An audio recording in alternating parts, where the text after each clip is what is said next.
Mga kababayan, ma'am sir, this is Jam, the Filipino channel ang inyong pong lingkod. So today is January 10, 2026 at tayo ngayon ay papunta dito yan sa may Jong and Chloe Store sa may Mulawin Street, Pinagbuhatan, Pasig po yan.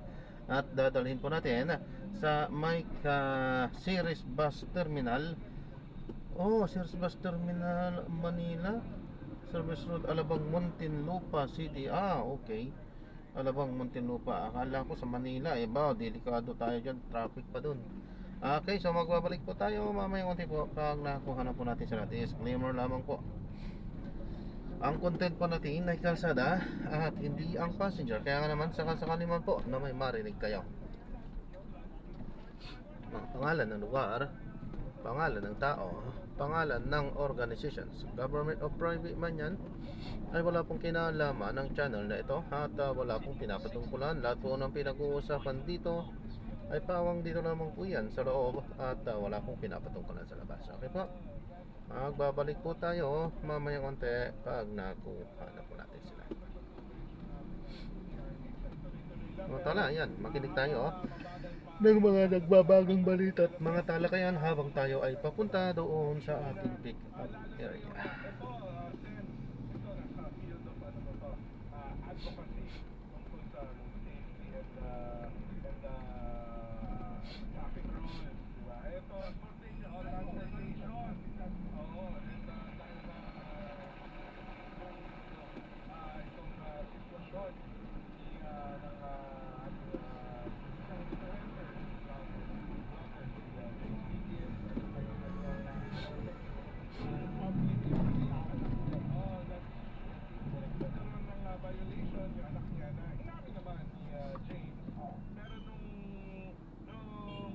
compensate na yung for yung penalties, nagkaroon ng problema doon sa pagkakaroon ng break. Kunyari 15 days bayaran, so pabalik-balik basically. Pala pa 15 working days or 15 working days or 15. Pero talaga, marami tayong problema sa FD. Parang tayo kausap ko kahapon si Marcos sa kanila. Ang dami natin problema dyan. Meron talaga yung sindikato talaga ng napagkasilang ba dyan Stratcom. Ayaw talaga nila bitawan. Talagang... Andiyan pa rin? Oo, talagang pinipitan na pera mga masang Pilipinas. Bawat transaction mo may computer fee ka na register ka. Hindi ko naintindihan kasi meron na tayong LTMS, meron na tayong Dermalog, meron na tayong sistema maganda. Pinipilit ko na yung dati para makanakaw sila ng pera sa tao. Tapos yung issue pa nung... Anong issue ni Representative? Babayad naman. I think they accepted the penalty. Pero may penalty tungkol sa hindi niya dinenay na walang violation. Pero nung na-aggravate pa yung violation, nagtataka na siya kasi nga hindi nga siya makabayad dahil may 15 days. Pero yung 15 days, 15 days or 15 working days. Pero kinaw yung holiday. So parang hindi siya inconvenience. Parang dun sa error na dapat hindi mo i-count. Yung naging issue. Kaya nagpa-back and forth sila ni LTO. Mali lang ni LTO director. Sa halip na in-address yung problema, nagpa-press con pa. Kaya nagkaroon Siyempre may public si following. May following siya, may platform siya. Kaya siyempre, government has to answer. Kaya lang huwag na mag-escalate. Dapat in-address. Nag-usap na sana sila. Pero marami talaga tayong problema sa land transport. Kasi ang land racket, biggest revenue nila, isa sa biggest yan eh. Top 4, top 5. Top 3 yan. Top 3. After BIR cost of revenue generation. Land transport, LTO and LTFR. Yung mga racket na sa insurance, dami racket yan eh. Rate numbers.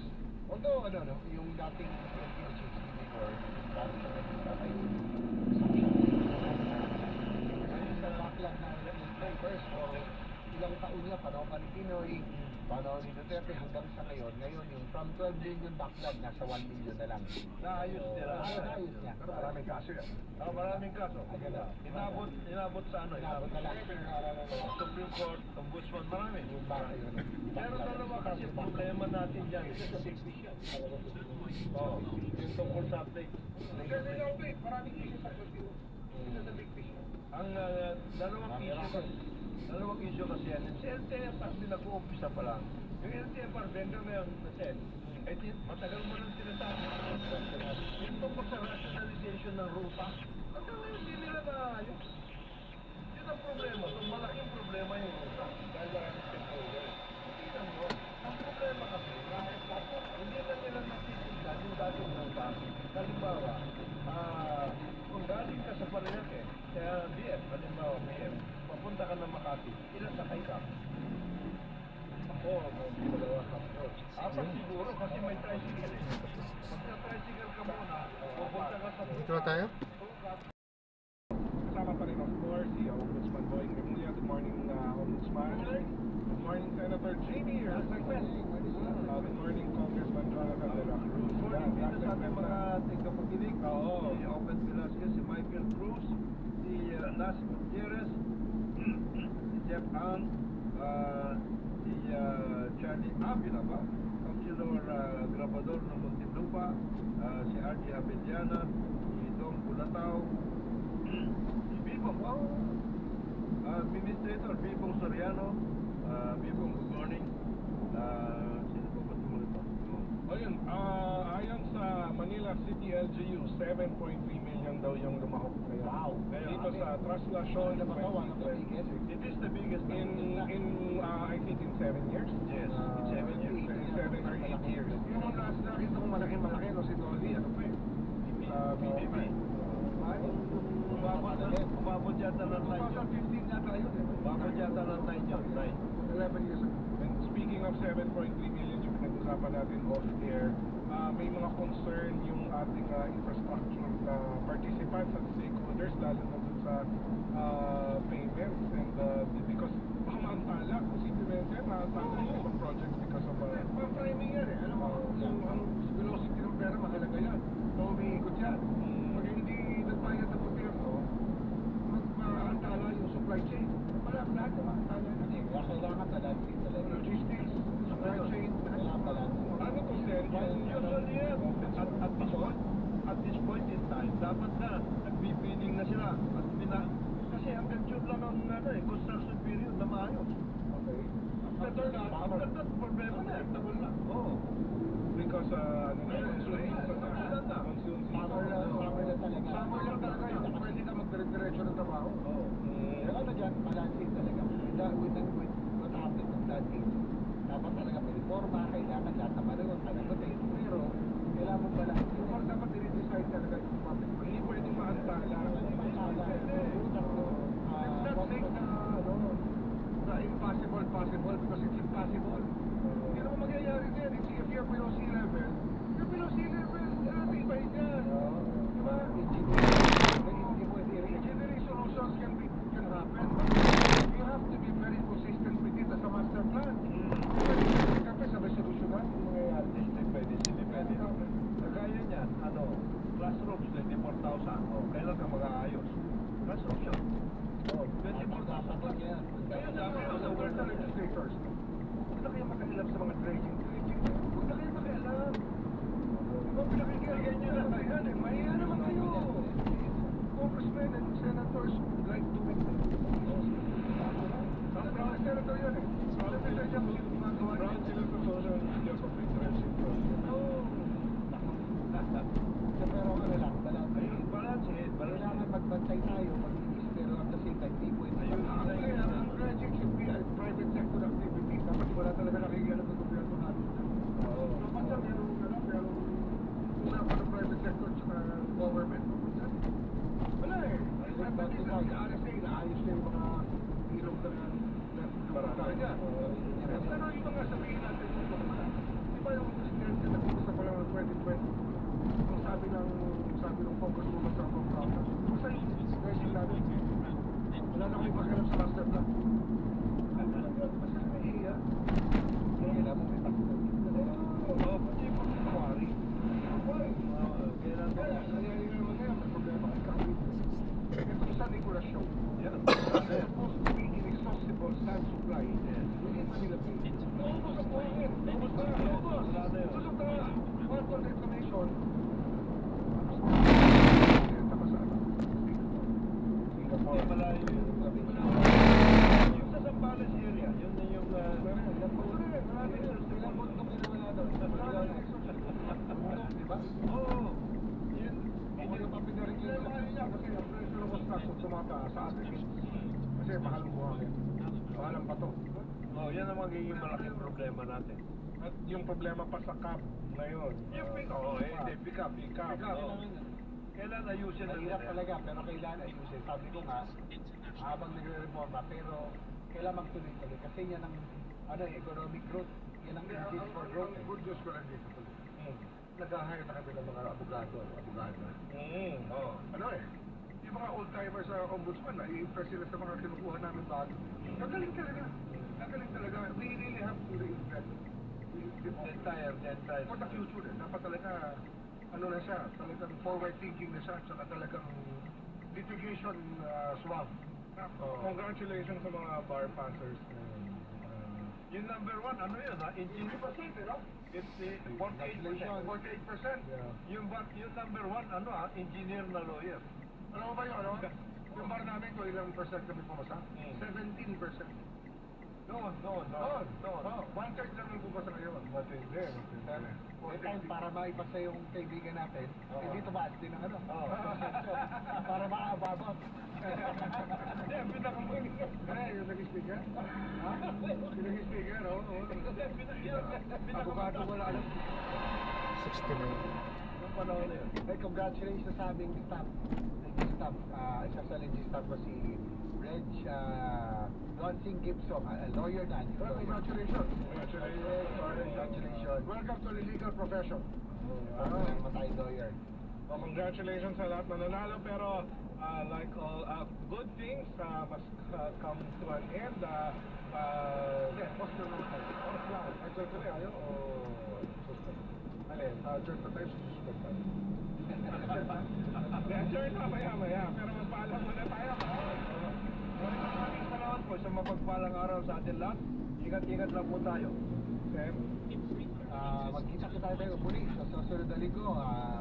Maligayang, happy new year muli sa inyo lahat at sa translasyon. Ingat po tayo sa mga kasama. Maraming salamat po. Ito po si Boying Remulla at magkita tayo muli next week.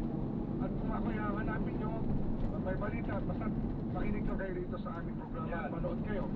At tayo lagi nandito. Oo. Ganda nga sinabi ni Ombudsman. Dito na lang si Ombudsman kung meron siyang announcement. Pero magtatapos na po tayo sa ngalan ng aking mga kasamahan, ng aming mga kasamahan, na si Inspector General Attorney Dodo Dulay, ang quintuple A 5-star contractor natin na si Paring Ed Javier, at saka si Ambassador Teddy Boy Loctin. Ako naman po si Paolo Capino. At maraming salamat po sa pagsama sa executive session. This executive session is now adjourned. Ang oras na yan ay hatid sa inyo ng Champion Detergent. Tapat po sa inyo, MX3. Dito ako, Billy Champion Detergent. Tapat po sa inyo, RH. Ang balitang ito ay hatid sa inyo ng ACS Manufacturing Corporation, ISO certified, maker of world-class quality Pride detergent. Sir, Grab ka ba, Grab? apo sir. Saan nga punta?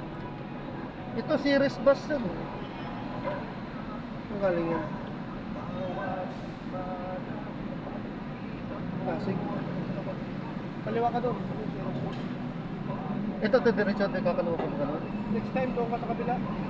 Ay, bawal dito Yes, ano? next. Ah, Kasi dito bangkas sa jeep lang. ay, hindi ko alam Next time, sir. ha? Yes sir. Thank you sir. Pagka diretso ko to? Ito, Diretso, kaliwa. Ayun. O, ito naman yung tinuturo. Oo. Di ba? Yun sa kabila. Ah, ito yung kabilang ano. So, pagdating doon sa dulo, doon ka kakaliwa. Oh, sige po, Dixon, alam ko na. Salamat po, sir. Bawal pala dito ang ano. Doon pala sa labas na yun, oh. Sorry. Hindi alam eh. Kaya,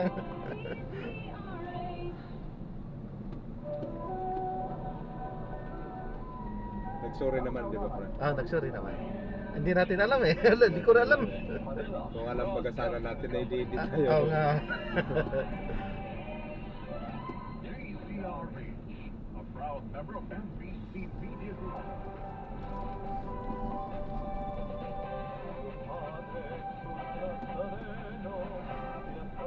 Alas 10:35 4, tuloy-tuloy pa rin po ang ating special coverage para sa Nazareno 2026. Ilang oras na ba, Jeric? Wala nung lumabas ng Quirino Grandstand. 31, almost 31 hours na? O 30 hours? Almost 31, 30 hours nang lumabas ho ng Quirino Grandstand ang Poong Jesus Nazareno. Sa ngayon ho ay nasa Villalobos Street pa rin, pero dire-diretso na ho ito papasok ng Kaliwa ba ang tinuturo dyan? Kaliwa dyan. Basilica. So yun hong mas kilala natin sa tawag na Quiapo Church. Pero natigil lang ho sa gilid. Balikan natin si RH23 Edwin Duque. Edwin, kamusta Ah, dyan? may mga bus. Ito siguro ang series. Halos Dito dalawang na ito na nga, minuto ito. lang para makapasok dito sa mismong Wala palang- dito sa Villalobos. Ipasok natin ng konti. Pinakasimbahan Baka mamaya mahuli ulit ako. Pero lamig na limang minuto na hindi na makagalaw dahil kanina nasa gitna pa ito ng Villalobos. Pero Liam dahil naman doon to. sa Tulacan at Ilan Dito bang series? ay Kaya, pre, hanapin ko na lang yan. napunta sa gilid. Kaya isang tipa na lang Sige. pasok na sa Arco at pagpasok dito sa Arco At andito na i-ano natin yung kano yung sinasabi ko kanina. at nagapag nakuha itong pinaka-login dito ay Yung dire-diretso ano, na ito papasok. 69 yung Pero ano, sa no? ngayon hawak pa ng ilang mga demoto yung login kaya kahit anong Ayan, so 809 kasi yung ano pa natin, yung tool natin. Ah, pero Oh, yeah. patigas pa rin 809. iba at ang pilit Bigyan na kitang line ko. nakaharap sige. kaya kung sa gulong yung iba naman ay nakaharap pa rin. Kaya halos magpaus na yung simbahan na lalawagan na pakita at magsulungan. Pero hanggang ngayon ay hindi pa rin gumagalaw itong andas ng Puga Nazareno. Inaasahan na dapat eksakto 10:30 kung hindi lang ito na pala na naman ngayon ay nandito na sa loob ng simbahan. Kanina ilang mga demoto may hawak ng mga banner ay pasok na simbahan ay pinapaiwan yung mga banner. Pero ilan na nagbabalik. Yung 9 na sinasabi niyo. Pero sabi ng simbahan Yung 9, hindi ko pala naawas yung 9. Oh. Ah, thank you.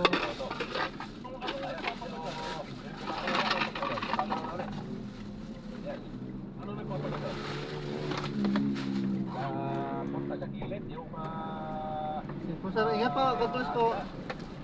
halos isang iba wala sa poste ng araw ko pero tumutunog na ilang kapulisan na gumagawa ng paraan na paano mahatak, magitna. Kapag nahatak na yung pagkita at pumasok na ito sa mismo araw ko, wala na sa laban at tuloy-tuloy na. Serious po. Tuloy-tuloy na ito dito sa Plaza Miranda. Pero yun nga lang, no? Kunti-kunti na lang.